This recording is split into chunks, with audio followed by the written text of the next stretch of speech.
मणिपुर में हिंसा एक बार फिर बहुत ज्यादा बढ़ चुकी है। इस बार जो वहां पे माइटी कम्युनिटी का समूह है, उन्होंने वहां के सीएम बीरेन्द्र सिंह को 24 आवर का अल्टीमेटम दिया है कि अगर आपने कोई डिसाइसिव एक्शन नहीं लिया मिलिटेंट्स के खिलाफ तो हम लोग आपकी गवर्नमेंट का टिकना मुश्किल कर देंगे। और वहां पे टेंशन इतनी ज्यादा बढ़ चुकी है कि बहुत से लोगों ने तो वहां के चीफ मिनिस्टर के घर पे ही हमला कर दिया। इसके अलावा वहां के जो 6 और मिनिस्टर्स हैं उनके घर पे भी हमला कर दिया। ऐसे ही बहुत सारे सीनियर एडमिनिस्ट्रेशन के घरों पर भी हमला किया गया है और उनकी डिमांड केवल यही है कि अगर आपने डिसाइसिव एक्शन नहीं लिया तो सिचुएशन इससे भी बुरी हो सकती है। और इसके पीछे बहुत सारे कारण हैं, जैसे कि हम लोग जानते हैं कि मणिपुर पिछले 1.5 साल से टेंशन में घिरा हुआ है, लेकिन जो फिलहाल ट्रिगर पॉइंट बना है वो है मणिपुर के जिरीबाम के पास में जो बरक रिवर बहती है उसमें 6 डेड बॉडीज मिली है जो कि माइटी कम्युनिटी के लोग हैं। इसके लिए सबसे पहले माइटी ग्रुप के लोगों ने धरना प्रदर्शन किया, लेकिन उसके बाद यहाँ पे प्रॉब्लम्स इतनी ज्यादा बढ़ गई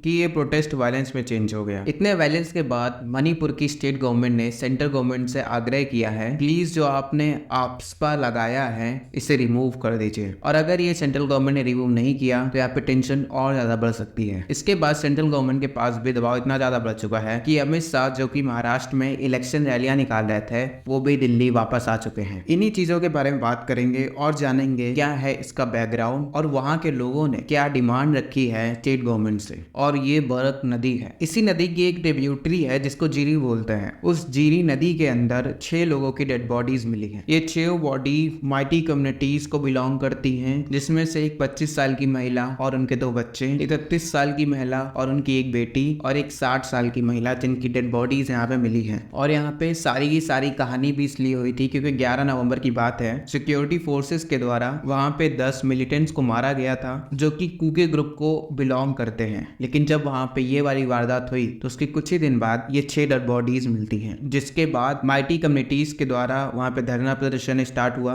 स्पेशली वुमेन्स ने इस चीज को बहुत प्रोटेस्ट किया था। कुछ समय तक ये प्रोटेस्ट साइलेंट प्रोटेस्ट चल रहा था, लेकिन सेंट्रल गवर्नमेंट क्या करती है कि आफ्सपा को मणिपुर में री इम्पोज कर देती है। सबसे पहले इन्होंने जिरीबाम में आफ्सपा को एक्टिवेट किया। इसके अलावा 6 और पुलिस स्टेशन में आफ्सपा की पावर को री इम्पोज किया। जैसे ही यहाँ पे ये डेवलपमेंट हुई वैसे ही माइटी समूह के लोग एग्रेसिव हो गए और वहां के सीएम हाउस पे भी हमला किया। लेकिन बाद में ये भी खबर आई कि सैटरडे के दिन इन्होंने 3 स्टेट मिनिस्टर्स और 6 एमएलएस के घर पे भी हमला किया था। इसके अलावा म्युनिसिपल एडमिनिस्ट्रेशन मिनिस्टर और कंज्यूमर अफेयर्स मिनिस्टर, इनके घरों पर भी हमला किया गया है। और अब वहां के जो माइटी समूह है उन्होंने 24 घंटे का अल्टीमेटम दिया है वहां के सीएम बीरेन्द्र सिंह जी को, और उन्होंने 2-3 डिमांड्स रखी हैं। इसमें सबसे पहले कहा है कि अगर आपकी सरकार ने अगर कोई डिसाइसिव एक्शन नहीं लिया इस क्राइसिस को रिजॉल्व करने के लिए तो फिर आपकी सरकार का टिकना मुश्किल कर देंगे। इसीलिए हम लोग आपको और गवर्नमेंट ऑफ इंडिया को 24 घंटे का अल्टीमेटम देते हैं कि जो यहाँ पे मिलिटेंट्स हैं उनको आप यहाँ से डिस्ट्रॉय करिए। और दूसरी बात, उन्होंने आफ्सपा को भी